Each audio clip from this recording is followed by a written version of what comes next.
A 27-year-old man who stabbed the novelist Sir Salman Rushdie in New York in 2022 has been found guilty of attempted murder. The attack left the writer blind in his right eye. Let's get the very latest on that with our North America correspondent Nomia Iqbal, who joins me now and has been following the trial. Nomia, just bring us up to date.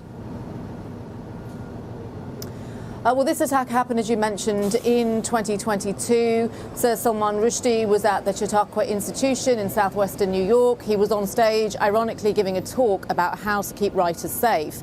Now, 27-year-old Hadi Matar was in the audience. He had purchased a ticket to go to the event, but he rushed onto stage and attacked Mr. Rushdie multiple times. The author had to be airlifted to hospital. It took him weeks to recover, and he chronicled the incident in his latest book. Now, in terms of this trial, it took less than 2 weeks and it took less than 2 hours for the jury to come back with their verdict.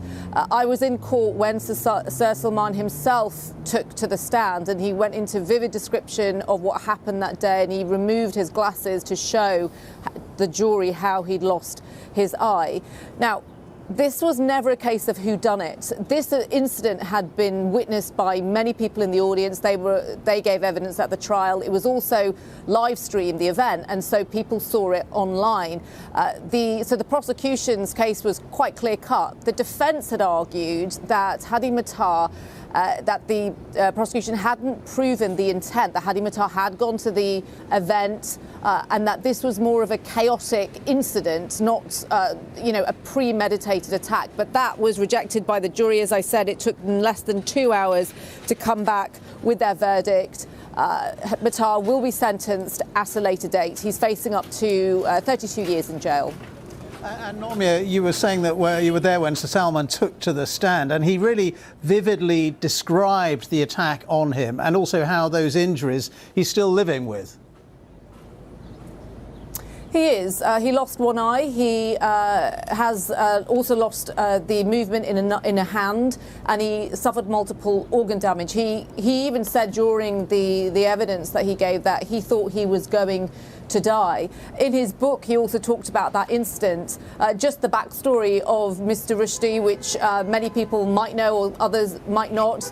He lived in fear for nearly a decade after a fatwa was issued against him by the then Iranian leader in 1989. This was after his 1988 book came out, Satanic Verses, in which he was accused of insulting Islam and the Prophet Muhammad.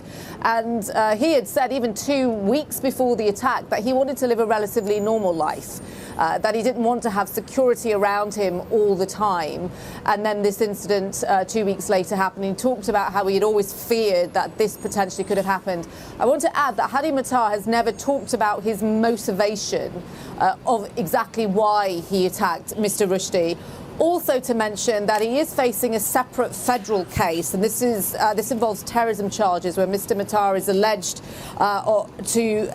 he's accused of providing material support and resources to the Lebanese militant group Hezbollah from September 2020 in an attempt to carry out that fatwa that was issued in 1989. Mr. Matar has denied those charges. OK, Nomia, thank you very much for bringing us up to date.